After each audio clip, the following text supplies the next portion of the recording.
So let's get right into the dailies. What are the dailies saying? How are they reporting some of the big stories in Nigeria today? Well, let's start with the Guardian newspaper. The Guardian newspaper is focusing on the 2025 budget. See how the Guardian captures and captions the story. Bloated 41 trillion naira revenue target stokes fresh fiscal deficit concern. Oof. I wish I just could find a cheery news to start with, but don't take it too seriously. That's the point of having your representatives and all of the MDAs and the rest. There's some stresses you should not really take on your head. Internalize it, but make sure you compartmentalize it appropriately. But let's see the overview. Expenditure 54 trillion naira, deficit 13 trillion naira, revenue target 40.9. That's how we got to 41. Debt service 14.3. Exchange rate 1,500. I think we're about that right now. 1,005, 1,004 plus. And of course, crude oil production 2 million barrels per day. But how would we be able to achieve all of these things? I think that's the bone of contention, and that's why we have people in government. So that's the lead story, Jeffrey, for the Guardian newspaper this morning. And it's interesting, as you'll expect, to see IBB's book still making the rounds. There's still more reactions to it, and I suspect this will last for a few more weeks. Yes, sir. As people get a hold of the book from time to time. I know some people are saying, no, I'm not spending 40,000 or 50,000 on that book, but somehow the book is in their face. So eventually they'll probably say, fine, let me just go through this book. But there you have it, the front page of The Guardian. Okay, from the front page of The Guardian, we'll get to the Nigerian News Direct. That leads with the issues around River State. Supreme Court judgment, Fubara bows to pressure, orders outgoing LG chairman to hand over today.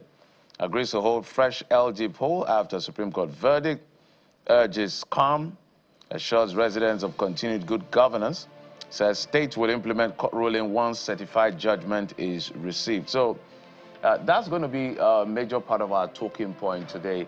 I think the very first segment will help you break it down, because the number of litigation in River State, I don't think even the litigators themselves can even track all of them, you know. So from the references made by the Supreme Court to Justice James Omotosho that had to do with the representation of the Budget Army Wule led assembly that was instituted somewhere at the end of November, to the judgment that had the order that has to do with Justice Joyce Abdul Malik, that restrains CBN and the Accountant General from releasing funds, citing Justice Omotosho and the Appeal Court judgment that upheld that as well, to the issue around Justice Peter Lifu, that faulted the whole election and the processes and all of that, guidelines and the violations. So there's a lot to help you untangle on the show.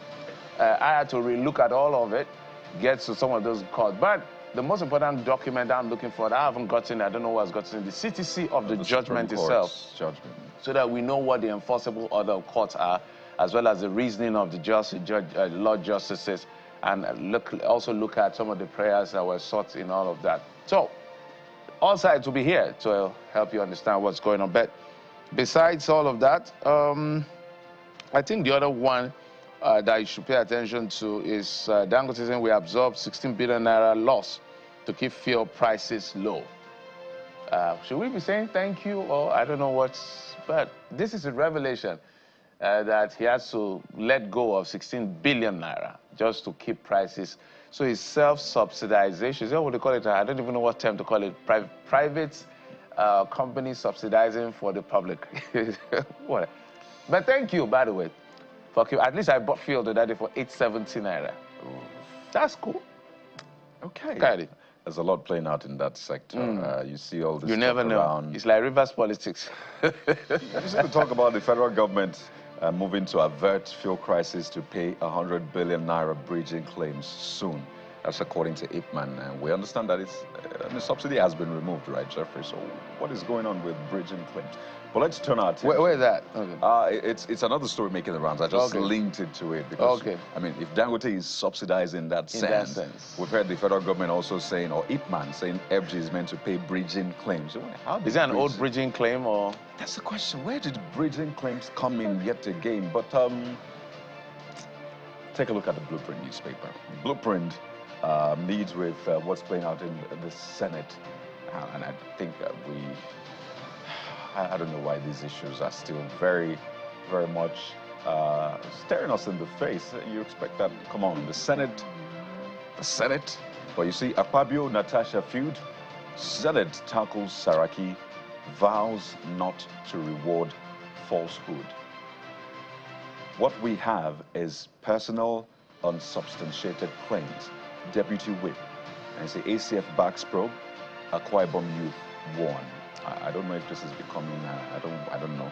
I'm not going to go down the seeming ethnic coloration.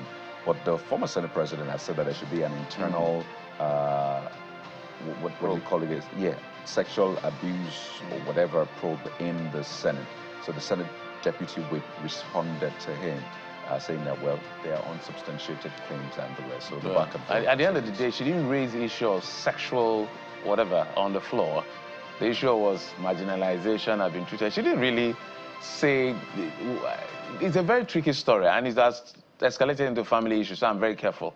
Now Akpabio's wife is involved, Senator Akpabio's wife is involved, the Senator Odwang is now involved, and all of this. If you look at that exchange, the exchange was about all of the things that have been happening in the Senate. Oh, you've been treating me this, that, change me. And then she granted a radio interview, which I listened to. The issue of sexual whatever still did not rise. I think what escalated the issue, which is why handlers have to be careful, is why I suspect what really escalated that she now had to grant TV interview and gloves were off, was the use of language of the handler, where it said pancakes and transparent dresses, and she felt denigrated also. So she felt like, if your handler could do this without, I don't believe it's without your approval.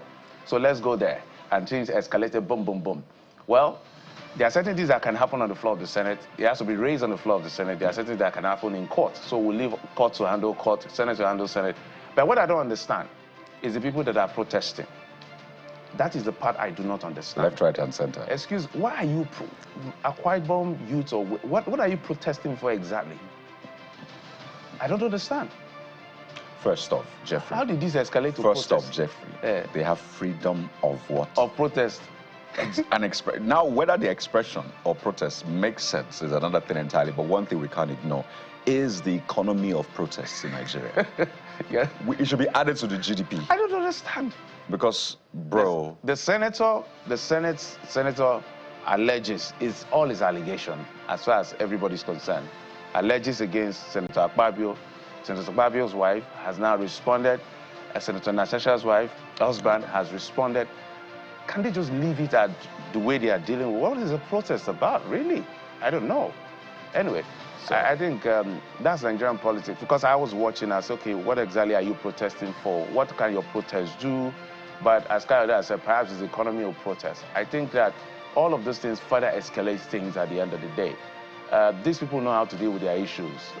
Everything will be resolved eventually. The one that will have to be resolved in court will be resolved in court. The one that will be resolved on the floor of the Senate will be resolved on the floor of the Senate. So this street protest, I don't think it has gotten to that point yet. It's quite unfortunate. I always say that the big names always find a way to settle. They will settle. The question is, will they settle while you're alive or after you fought their needless battle and maybe you've gone down for it? The funny thing is that they're even family friends. Right. That's why they are family. They're not just colleagues. These are family friends. Very close. Like, we come to your house, you come to my house, you carry my child, I carry your child. I was at your wedding, I was at the child dedication. Yeah. These are family friends. Family so why does he leave them to sort themselves out? But the issues around whether or not there's been harassment and all of that. That's a different kettle of fish. That one should be sorted in court as well. In court.